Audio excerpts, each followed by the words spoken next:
আমি তো প্রেম করে তার সাথে বিয়ে করছি, আমি তো তার কোনো খোঁজ খবর নিয়ে বিয়ে করি না। আমি তো হচ্ছে মানুষের হাত কাটে, পা কাটে, মানুষকে সিরিয়াল কিলার, মানে যারা হচ্ছে কন্ট্রাক্ট কিলার। আসসালামু আলাইকুম দর্শক মন্ডলী, সামাজিক যোগাযোগ মাধ্যমে ভাইরাল রয়াত তাসনিম এমনকি রনি দম্পতির সেই ঘটনা নিয়ে যেভাবে আলোচনা সমালোচনা, দর্শক মন্ডলী স্ক্রিনে ছবি দেখতে পাচ্ছেন, হয়তোবা প্রথম দেখায় অনেকে মনে করবে পিতা এমনকি সেই মেয়ে, কিন্তু আসলেই তারা স্বামী স্ত্রী।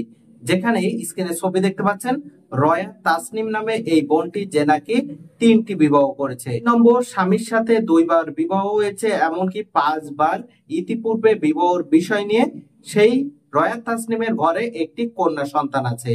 যেখানে সেই রনি যে নাকি ইতিপূর্বে 2টি বিবাহ করেছে, যার সেই ঘরে 7টি সন্তান আছে। সেখান থেকে আবারও সেই পরকীয়া প্রেমে জড়িয়ে পড়ে সেই রয়াত তাসনিম এমনকি রনি দম্পতি, এমনকি তাদের মধ্যে ঘটা করে বিবাহ হয়।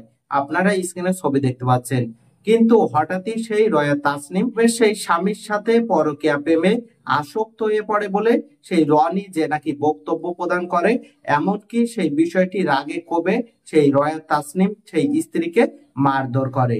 এমনকি সেই মারধরের বিষয়টি ছিল অনেকটা ভয়ানক। এখানে রয়াত তাসনিমের যে বক্তব্য ছিল, নোংরা কমেন্টস দেখলাম, আমি কমেন্টস দেখে আমি কথা বলতে ভুলে গেছি, আমি রিয়েলি সরি।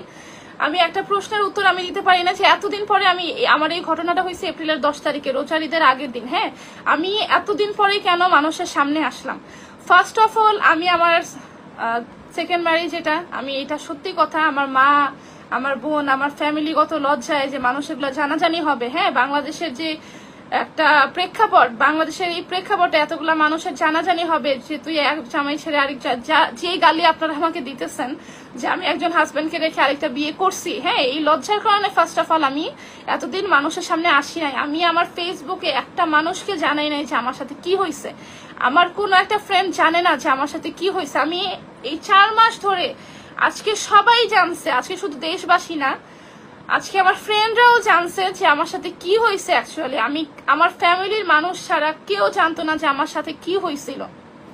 তা আপনাদের যাদের প্রশ্ন ছিল যে আমি এতদিন পরে কেন লাইভে আসলাম, এতদিন পরে কেন এগুলো আপনাদেরকে বললাম, আমি বলি আমি ভিকটিম। আমি যতই খারাপ হই না কেন আমি ভিকটিম, এবং আমি ভিকটিম হয়ে আমি নিচে তাকে প্রপোজ করছি যে দেখেন, আমার মামা বলছে, আমার মা বলছে, আমি তাকে বলছি যে দেখেন আপনি আমাকে মারছেন, আমার চেহারা এখন আমি ফিরে পাবো না। হ্যাঁ, চেহারা ফিরে পাবো না। যেই লোক আমার চেহারার উপরে ছুরি চালাইছে সেই লোকের সাথে সংসার করার কোনো প্রশ্ন উঠে না।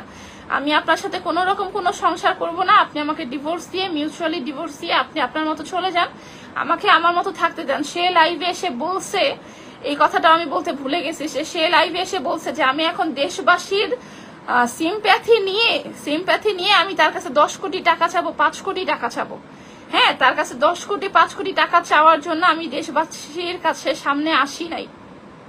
আর তার কাছে যদি আমি টাকা চাইও, সে যে কাজ আমাকে করছে এই কাজের জন্য ক্ষতিপূরণ দেওয়া কি তার সাজে না? এই কাজের জন্য কি আমি ক্ষতিপূরণ চাইতে পারি না? আপনাদের হইলে কি আপনারা চাইতেন না? তো আপনারা যারা বলতেছেন যে আমি এতদিন পরে কেন এটা ফ্ল্যাশ করলাম, এতদিন পরে আমি ফ্ল্যাশ করছি এই কারণে, আজকে সকাল পর্যন্ত আমি, সে তার একটা লোক, তার ছেলের নাম হচ্ছে জয়, সেই ছেলেকে দিয়ে আজকে সকাল পর্যন্ত আমি তাকে বলাইছি যে দেখেন আপনি ওকে বলেন আমাকে ডিভোর্স দিয়ে তাকে সরে যাইতে, আমার তার সাথে কোনো রকম সম্পর্ক আমি রাখতে চাই না, সে তার মতো থাকুক, আমাকে, আমি তার কাছ থেকে 1 টাকাও চাই না। আমি এই কথাও বলছি, দেখেন আমার চিকিৎসার খরচ, আমার কাবিনের টাকা আমার কিচ্ছু লাগবে না, আমার যা ক্ষতি করছে আল্লাহ আমাকে দেখবে, আমার ট্রিটমেন্টের টাকা আল্লাহ জোগাড় করে দিবে, আমি তার কাছ থেকে কিচ্ছু চাই না। তাকে বলেন আমাকে ডিভোর্স দিয়ে আমার কাছ থেকে সরে যাইতে। সে আজকে সকালে ওই ছেলেকে দিয়ে সে আজকে সকালে আমাকে একটা কথাই বলছে যে তার সাথে আমার সংসার করতে হবে, হয় তার সাথে আমাকে সংসার করতে হবে, নাইলে সে আমাকে খুন করবে। এবং এই ঘটনার পরে সে আমার সাথে 3 দিন ফোন দিছে, আমার কাছে 3 দিনের এই রেকর্ড আছে, এবং এই রেকর্ডও আমি আপনাদের কাছে প্রকাশ করব। 3 দিনের রেকর্ডেই সে আমাকে বলছে যে তোর মুখে একবার ছুরি দিয়ে টান দিছি, এটা আমার ভুল হয়েছে, তোর মুখে 20টা ছুরি দিয়ে টান দেওয়া দরকার ছিল, আমার মুখে নাকি 20টা দাগ করা দরকার ছিল। তারপরে সে বলছে, আরেকদিন ফোন দিয়ে বলছে যে তোর মুখে আমি অ্যাসিড মারবো, তার ভয়ে বাসা থেকে বের হইতে পারি না। সে আমার বাসার সামনে মানুষ লাগাই রাখছে। হ্যাঁ, আপনারা যারা বলতেছেন যে এতদিন পরে কেন আসছেন, আমি চেষ্টা করছি তাকে সরানোর, যে এই ব্যাপারটা গোপনেই সরে যাক। সে বলতেছে যে আমি তার কোম্পানি নিয়ে টানাটানি করতেছি, আমি তার কোম্পানি নিয়ে টানাটানি করি নাই, তার নামের সাথে তার কোম্পানি এসে পড়ছে। আমি চেষ্টা করছি এই 4 মাস ধরে, আমাকে সবাই বলতেছেন যে 4 মাস আগে কেন স্টেপ নিলে না, যখন হয়েছে কেন জানাও নাই। আমার এই 4 মাসের মধ্যে আমি স্টেপ নেই নাই, কারণ আমি লজ্জিত ছিলাম। একে তো আমি লজ্জিত ছিলাম, দ্বিতীয়ত আমার ফ্যামিলি এত সে থ্রেট করছে, আমি আমার ফ্যামিলির ভয়ে ছিলাম। সে বলছে আমার বাচ্চাকে মেরে ফেলবে, সে আমার মাকে মেরে ফেলবে, আমার বোনের মুখে অ্যাসিড মারবে। দাঁড়াও বাবা, সে আমার বোনের মুখে অ্যাসিড মারবে, সে আমার মুখে অ্যাসিড মারবে, সে প্রতিনিয়ত এইসব কথা বলতেছে। আমি চেষ্টা করছি যে দেখেন প্লিজ আপনি আমার কাছ থেকে সরে যান। সে যখন সরে না, সে প্রতিদিন, পুলিশরা আমাকে বলে যে তাকে আমরা পাই না। হ্যাঁ, পুলিশরা বলতেছে যে তাকে আমরা পাই না, অথচ সে প্রতিদিন আমার বাসার সামনে গাড়ি নিয়ে দাঁড়ায় থাকে। সে আমার বাসার সামনে 2 থেকে 3টা হুন্ডা নিয়ে প্রতিদিন, হুন্ডার মধ্যে 2 থেকে 3টা লোক, আমার বাসা হচ্ছে ঠিক রোডের মাঝামাঝি, আমার বাসার ডান পাশে একজন হুন্ডা দাঁড়ায় থাকে, বাম পাশে একজন হুন্ডা দাঁড়ায় থাকে। আমি কোন বাসায় যাই, কোথায় চাই না চাই, এই হুন্ডাওয়ালারা আমার পিছু নেয়। হ্যাঁ, আমি এই হুন্ডাওয়ালারা পিছনে, তারপরে সে প্রতিদিন রাতে আমার বাসার সামনে এসে হর্ন বাজায়।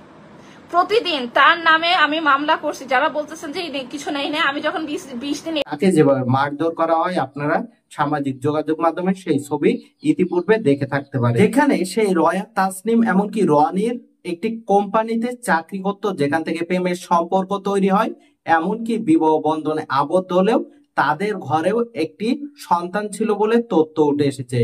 যেই সন্তানকে দেখতেই সেই রয়া তাসনিমের বাড়ির সামনে রনি যে নাকি ঘোরাঘুরি করলে, সেখানে 6 মাস পূর্বের ঘটে যাওয়া সেই ঘটনা নিয়ে সামাজিক যোগাযোগ মাধ্যমে আলোচনা এমনকি সমালোচনা যেভাবে তৈরি হয়েছে, সেখানে নাকি রয়া তাসনিমকে পরকীয়ার বিষয় নিয়ে ধরে যেভাবে মারধর করে বলে তথ্য উঠে এসেছে। সেখানে রনির যে বক্তব্য ছিল, সেখানে আপনারা নিজেরাই বুঝতে পারছেন তারা উভয়ে যেভাবে বিভিন্নভাবে দোষী, এমনকি নিজেরাই যেভাবে বিভিন্নভাবে পূর্বে বিবাহ, এমনকি সেখানে আবারও বিবাহ করে যেভাবে সেই সংসার তৈরি করে নিজেরাই পরকীয়া প্রেমে আসক্ত হলেও সেই বিষয়টি কোনোভাবে উপস্থাপন না করেও অভ্যন্তরে যেভাবে পরকীয়ার বিষয় নিয়ে যেভাবে দ্বন্দ্ব দেখা দিলে সেখানে সেই রয়া তাসনিমকে যেভাবে মারধর করা হয়, অবশ্যই সেটা কোনোভাবে যৌক্তিক হয়নি। কারণ একটি মানুষ হয়ে অন্য একটি মানুষকে এইভাবে আঘাত করা, এমনকি মারধর করা আইন সিদ্ধ ব্যাপার না।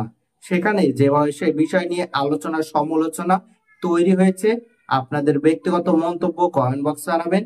সকলে সচেতন থাকবেন। অবশ্যই এই জাতীয় ঘটনাগুলো হরহামেশাই ঘটে থাকে, অবশ্যই সেই জন্য সচেতনতা একান্ত প্রয়োজন। সকলে পরিবার নিয়ে ভালো থাকবেন, সুস্থ থাকবেন। আল্লাহ হাফিজ।